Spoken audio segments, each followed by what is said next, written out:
I think just acquired my first Fat Llama customer.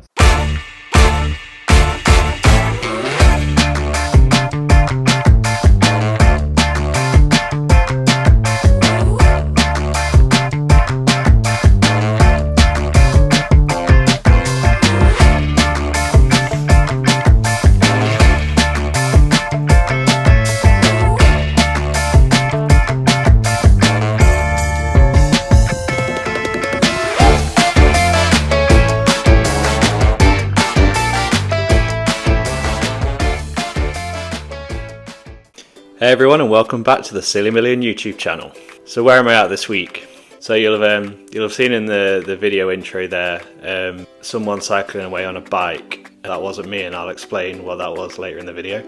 So I think the best way to start this week's video is to update you on some of the tasks that I talked about in last week's video.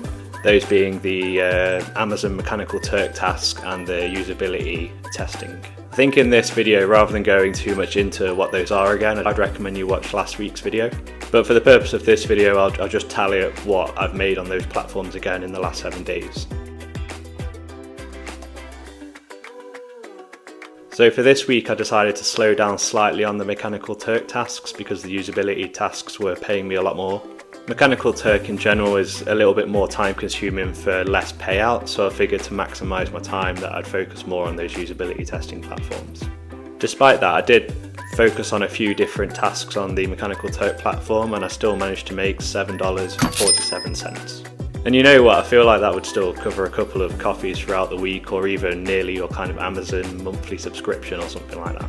When it comes to the usability testing side of things, I made a little bit more money than last week. This time round, I upped last week's $29 to make a massive increase. To beat last week's $29, this week I made an enormous jump to $31. However, a key thing to note just for the challenge purposes is that I only count tests that have been paid out to my PayPal. So, you know, as you can imagine, there's a lot of pending tests that I just haven't received those payments into my account for. So for now, I just rely on anything that's been paid into my account in the past week. And for the sake of that, I'll just pop up a few screenshots here and there so you can see that it is money that I'm definitely being paid, and it's not just something that I'm speaking about without showing the proof. The delay really is just naturally down to the fact that there's a review system for the tests. So therefore it wouldn't really make sense to include those in terms of what I've earned this week, just on the off chance they would be rejected because of bad quality or something like that.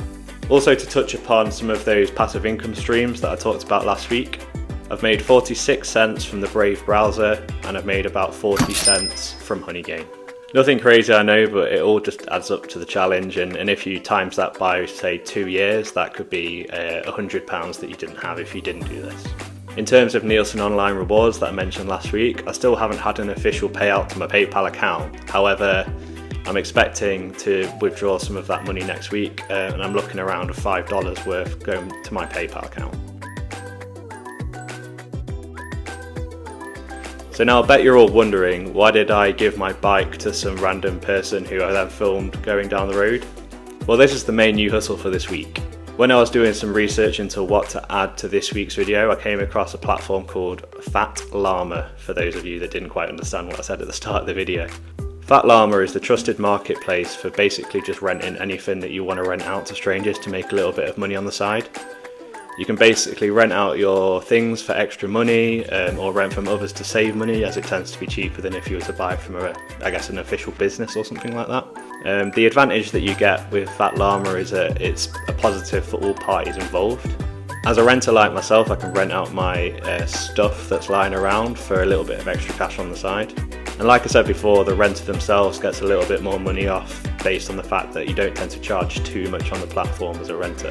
And then Fat Llama, who host or have the platform, they take about a 25% cut on the cost or price of that rent. Now obviously 25% seems relatively high. However, the benefit of renting through Fat Llama is that all your belongings are fully insured. So I guess if someone was to nick your stuff, which obviously you don't really want, at least you know that it's covered by the insurance that you get by using the platform. If you're like me and you have some sort of faith in humanity, then I'm happy to use the platform and trust the process. And then the other massive benefit of this platform is that you're basically contributing to the circular economy. So by using the platform, you're making use of existing resources, so that in the case of my bike, for example, they're not buying a brand new bike, they're renting effectively a second-hand bike. So therefore it's kind of overall better for the planet. In terms of my personal experience of the platform, it was very easy to use. The renter arrived exactly when promised and then returned about 6 hours later, exactly when he promised he'd be back as well. Interestingly, he actually mentioned on his return that he was new to the platform as well, having joined kind of the same month. So it was interesting when I spoke to him that his experience of the platform was pretty easy from his perspective. In terms of how much money I made from this, I had the rental of the bike up for about £10 a day, which would be the equivalent of $12.50 off the top of my head. And then after Fat Llama take their cut, I end up with $9.06 being paid to me. And I mean, it's not bad considering when he was out on the bike, we were just hosting some friends at a barbecue. So I'd say once the setup's there and as long as you're in to rent out those stuff physically to give to those people, it's pretty much passive income. It doesn't require you to do anything other than just be there when you rent out the item and then when the renter brings back the item. So as far as this week goes, that's actually the only new things in terms of revenue. Obviously on the surface there isn't anything new that you are seeing as the audience, but there's basically a lot of stuff happening behind the scenes. At this point I just wanted to go a little bit deeper into the strategy.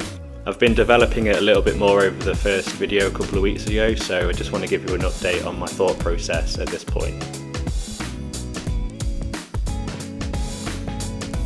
Recently I've been reading the book Atomic Habits by James Clear, and he talks about the difference between two specific things. One is the goal and the second is the strategy.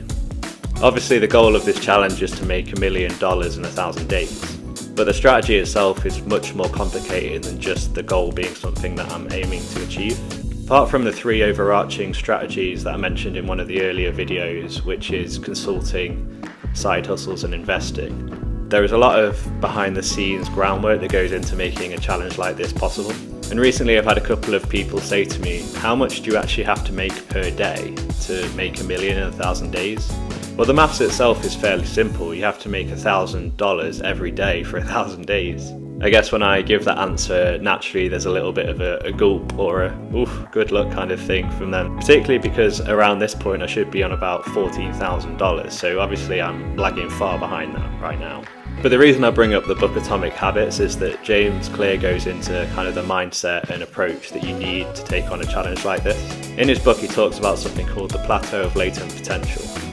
Effectively, this takes the idea that all goals have a direct path to achievement, when in fact the reality is that it just doesn't quite work like that. For a long time you sit within the valley of disappointment, an area where you're behind the on-track trajectory that you need to reach a particular target. But what this valley actually is the groundwork being made. This being connections, investments, planning and strategy. I guess the best thing to do is think of this challenge a bit like a business. Most businesses don't become instant successes overnight, hitting the trajectory that they want immediately. With a business, there's an initial building phase, whether that be getting the product right or market research, or even going out to pitch to angel investors or something like that. But what happens is all this has to be done first, but once you get some steam behind a business, it just starts to pick up quicker than you could kind of ever imagine. And then before you know it, all that lag time just gets completely blown out of the window. I mentioned before that I'd been doing a lot behind the scenes, which mainly involves talking to people and connecting with new people, and that's something that is really going to be a focal part of this journey, like I've said in the past. I'm just going to pop a few of these around the camera so you can see the sort of things that I've been talking about and what I've been up to. Obviously all of these, if they come into fruition, I'll explain about further down the line when the time's right. But at this point they tend to rely a little bit on having some capital to invest, or it just being the right time for the counterparty that I'm talking to. I'll leave you on that sort of cliffhanger for today.